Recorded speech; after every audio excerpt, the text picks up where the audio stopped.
Assalamu alaikum. Dear students of class 12th, today we are starting a very interesting and fascinating chapter of your syllabus, that is genetics. So let us start from the basic term, genetics.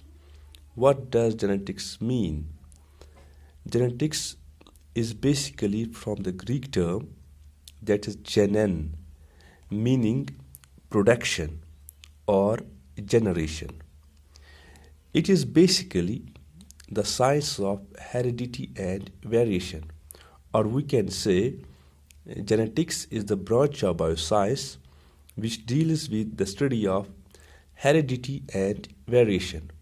We will come to the terms heredity and variation a little bit later.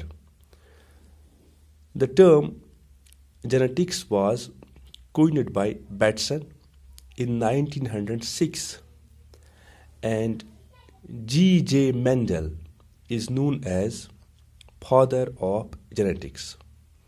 Genetics, as we said earlier, it is the branch of bioscience which deals with the study of heredity and variation. Let us try to understand what these terms mean. Let us first see what the term heredity means. The term heredity is defined as the transmission of characters from parents to offsprings or from one generation to next generation. It is also known as inheritance. हम इसको ऐसे समझने की कोशिश करते हैं, अपने इर्द गिर्द हम आए दिन ये चीज़ें सुनते रहते हैं. हम किसी बंदे के सपोज कर्ली बाल देखते हैं, हम कहते हैं जी इसके वालिद साहब के भी कर्ली बाल है. या हम किसी बंदे को देखते हैं, उसकी जो आइज़ है वो ब्लू कलर की है या ब्राउन कलर की है या बड़ी साइज़ की आइज़ है, तो हम कहते हैं यार इसकी जो अम्मी है, इसकी जो वालिदा साहिबा है या इसकी जो दादी है या दादाजी है, उनके आइज़ भी ऐसी कैटी आइज़ हैं या उनकी आइज़ भी ब्राउन कलर की है या उनकी आइज़ भी बड़े साइज़ की आइज़ हैं. तो असल में बड़े साइज़ की आइज़ होना या blue brown colour of eyes होना या कर्ली हेयर होना, कर्ली टेक्सचर ऑफ हेयर होना, ये बेसिकली कैरेक्टर्स है. तो हम कहते हैं यार पहले पेरेंट्स में थे, अब आ गए हैं बच्चों में.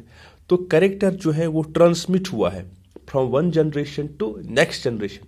इसी चीज़ को जो ये ट्रांसमिशन ऑफ कैरेक्टर्स होता है from one generation to next generation, इसी ट्रांसमिशन ऑफ कैरेक्टर्स को हम नाम देते हैं हेरिडिटी. अब सेकंड चीज़ जो आता है जेनेटिक्स के साथ, दैट इज़ वेरिएशन. जो वेरिएशंस है हम इनको कहते हैं these are the differences that occur among siblings and their parents. देखिए बात समझ लीजिए आप, वेरिएशंस हम कहते हैं जो डिफरेंसेस पाए जाते हैं बिटवीन सिबलिंग्स हम बोलते हैं ऐसे बच्चों को हम बोलते हैं सिबलिंग्स जिनके दोनों पेरेंट्स सेम है. जो भाई बहन होते हैं हम देखते हैं with exception of identical twins, जो दो भाई होते हैं या दो बहनें होती हैं या भाई और बहन या बहन और भाई होते हैं, they are never exactly alike. यानी बोझ तो आसान एग्जैक्टली अख किसी की या बिन आसान एग्जैक्टली अख किसी की. हाँ नो डाउट मन वारियाह चीज़ कॉमन, मगर वारियाह चीज़ पान डिफरेंट. तो यहाँ पे हम बात कर रहे हैं डिफरेंसेस की. डिफरेंसेस यम बे बारन पान आसान शक्लस मज, सूरतस मज, पकनस मज, वथनस मज, बेहनस मज, उन तमाम डिफरेंसन नाव वन वेरिएशन. या ऐसे वो हमने इसके साथ ये भी बोला वेरिएशन जो है these are differences that occur among siblings and their parents. हम क्या देखते हैं, चूँकि हमने कहा पेरेंट अख जनरेशन, बच्चे होते हैं दूसरी जनरेशन. अब देख लीजिए आप, साल छुन कहाँ लड़का आसान एग्जैक्टली लाइक हिज फादर या कह कोर साल कहें साल इसकी ये एग्जैक्टली लाइक हर मदर. बल्कि क्या आसान कि कुछ चीज़ें इनमें कॉमन होती है, कुछ चीज़ें हमें मिलती है अपने वालिदैन से और कुछ चीज़ों में हम उनसे डिफ़र होते हैं. तो यहाँ पे बात है डिफरेंसेस की. हम कहते हैं डिफरेंसेस जो पाए जाते हैं भाई बहनों को आपस में, यानी सिबलिंग्स को, और जो डिफरेंसेस पाए जाते हैं between offsprings and their parents, in differences को हम इकट्ठे नाम देते हैं वेरिएशंस। अब जो वेरिएशंस है, या अगर हम इसको थोड़ा, ये एक मैं कहूँगा एक नैरो कंसेप्ट, नैरो डेफिनेशन है वेरिएशंस का। अदरवाइज अगर हम आगे चलें, हम कहते हैं जो वेरिएशंस हमारे इर्द गिर्द है, जो वेरिएशंस ह्यूमनिज्म में है, तो ये सब जो डिफरेंस जो पाए जाता है ये सारे बनते हैं वेरिएशंस। लेकिन फिलहाल हम इसको रखते हैं लिमिटेड, इस चीज़ तक रखते हैं महदूद वेरिएशंस को, the differences that occur among siblings and their parents. अब जो वेरिएशंस होते हैं इनकी बेसिकली दो किस्में हैं।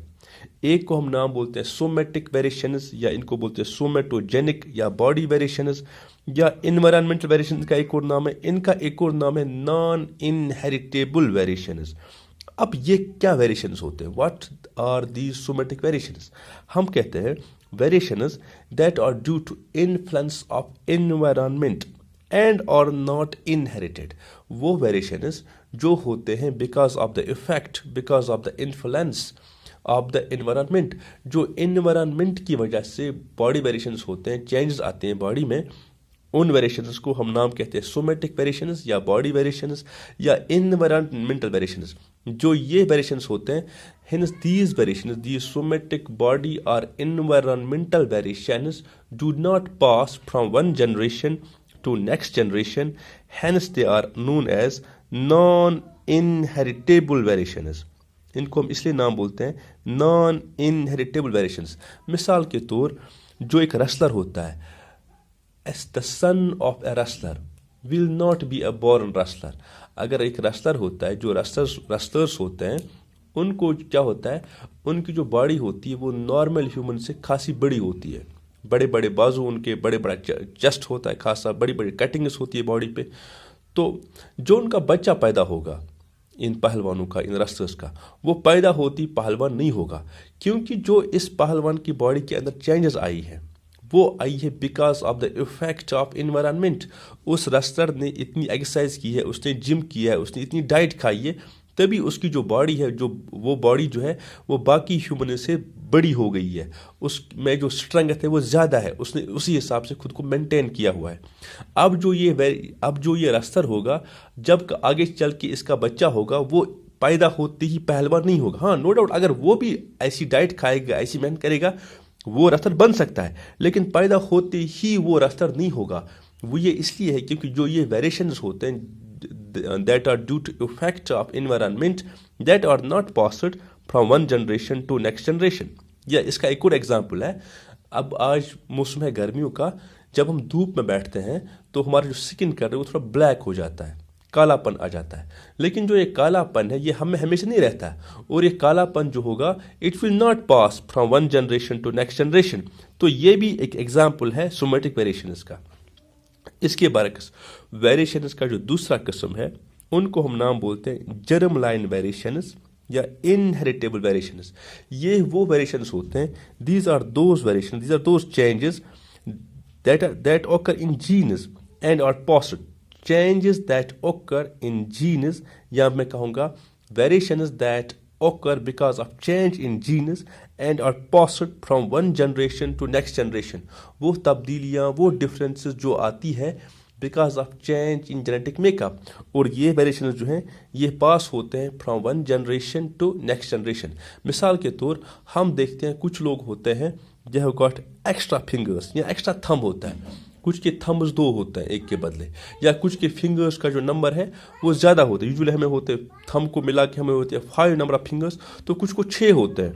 तो अब हम क्या देखते हैं कि जब किसी बंदे में ये नंबर आ जाता है, सपोज इस पर एक्स्ट्रा फिंगर है, एक्स्ट्रा थंब है, तो उनके आगे हम देखते हैं, उनको जब हम देखते हैं जो उनकी पहले वाली नस्लें होती है, या पेरेंट में होगा, फादर में होगा, मदर में होगा, या ग्रैंड पेरेंट में, या किसी में उनकी जो जनरेशन होगी उसमें ये कैरेक्टर होता है। अब ये कैरेक्टर जो एक्स्ट्रा फिंगर है, ये वेरिएशन है, ये पास हो रहा है from one generation to next generation.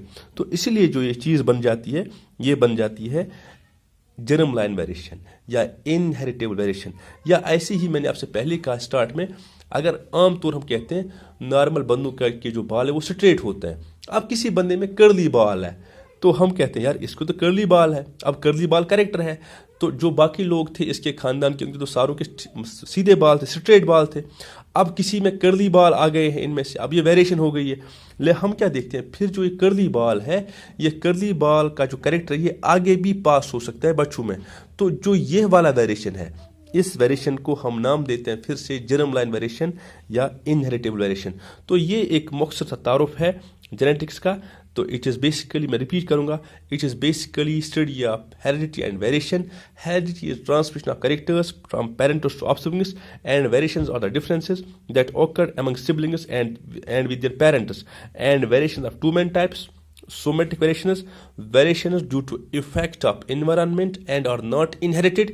Number second, germline variations that are due to change in genes and are inherited from one generation to next generation. So thank you all. Stay tuned.